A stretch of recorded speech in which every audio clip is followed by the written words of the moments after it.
I welcome you all for this session. So, in the previous session, we have discussed about the systems approach to HRM, and in that we had seen the input, process and output. In this session, let us see some of the differences between the traditional HR and the strategic HR.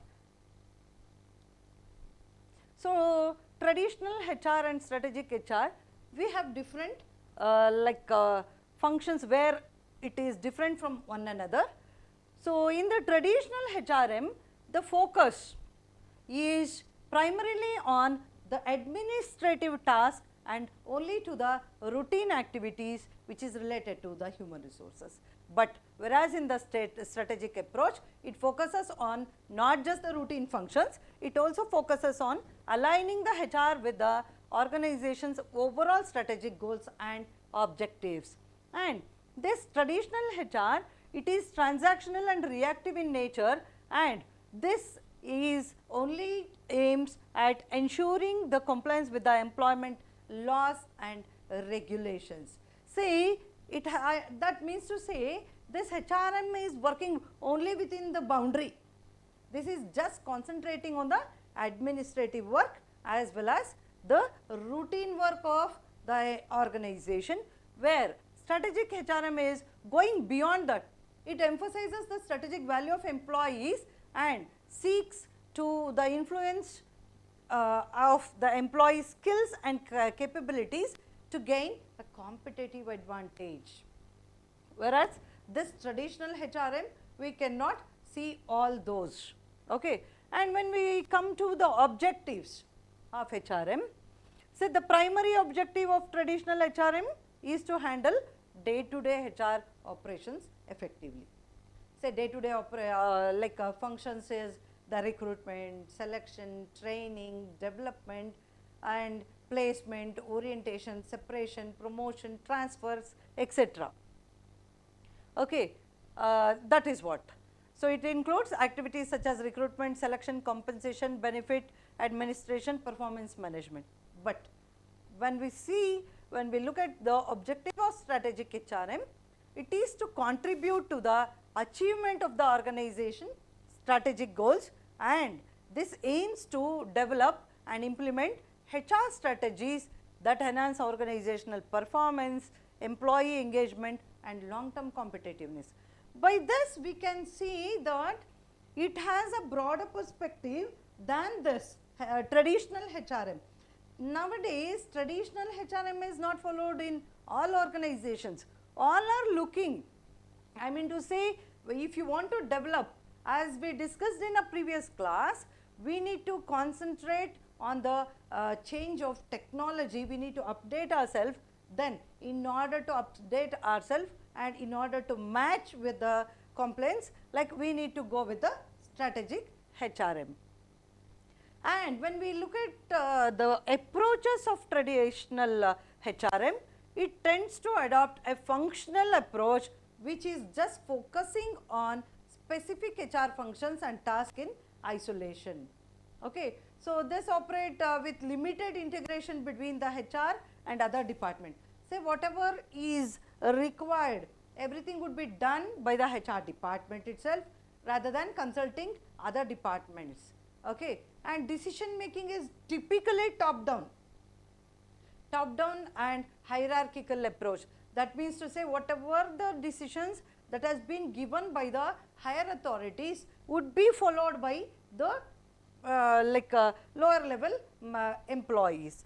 Whereas in case of strategic HRM, it takes a universal and integrated approach where it recognizes and interdependencies between HR functions and their impact on organization success. Here in the strategic HRM, they look into HR functions as well as they also concentrate which function would lead to organization success and on which function we have to concentrate more. Okay. It also promotes cross-functional collaboration, integration of HR with business strategy and involvement of HR professionals in the strategic decision making.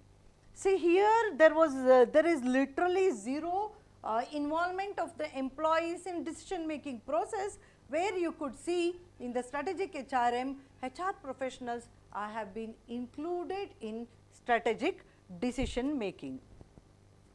Say when we consider the time horizon, say the traditional approach were like short term oriented, whereas in strategic HRM it is a long term perspective considering the future needs. Here we are worried only on the present.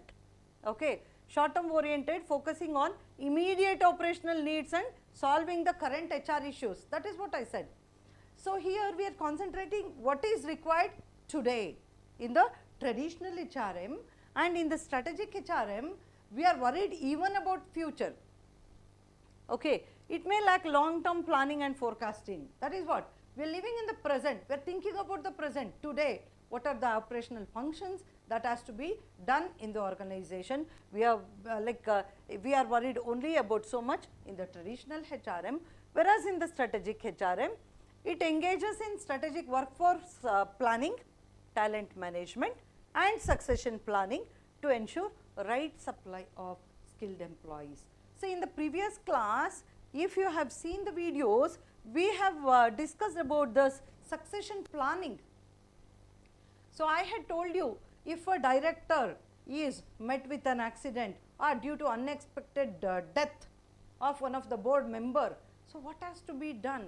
Who has to fill that particular vacancy? We cannot discuss at that moment. So, this succession planning will help us to identify who is the successor in future, I mean to say who has to occupy that particular higher position. But here we are not worried about that, we do not even think of that, we are just worried about coming to the organization, working on that particular day, taking salary, I mean the wages, or in case salary, say attendance, considering the attendance, they will pay you the salary at the end of the month. And measure, how to measure the success? Let us see, in the traditional HRM, success is often measured by the efficiency of HR process, that is the time taken to fill the vacancies and compliance with the legal requirements and cost control. Only these factors were considered in order to measure the success of an organization.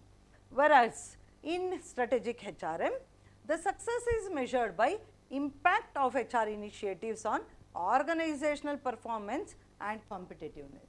Here we are worried, or we are measuring the success by impact of HR initiatives on organization. How much impact has been done by every function will be calculated, and we use to measure the success. It may include employee engagement levels, productivity and alignment of HR practices with business outcomes. And the last one is a role of HR. So, in the traditional model, HR is often seen as just as an administrative function responsible for enforcing, I mean to prepare the policies and procedures and ensuring the legal compliance and maintaining employee records. See, HR department, they used to concentrate only on these things, that is maintaining employee records or ensuring the legal compliance or enforcing the policies and procedures in traditional HR. Whereas in the strategic HR they considered HR as a strategic partner to the organization, which is very important today. And here HR professionals play a key role in contributing business strategy, identifying talent needs, fostering employee development and creating a positive work culture. Here we never spoke about this work culture or considering employees in decision making, whereas in strategic HR we are considering all these. Okay. So, talent, identifying the best talent and fostering employee development and creating a positive work culture. So, altogether these are the differences between traditional HRM and strategic HRM. A question could be asked for the exam also. So, bring out the differences or state the differences between traditional HRM and strategic HRM. Okay. So, be prepared for that. Okay. So, let us end this session here and let us meet in the next session. Thank you.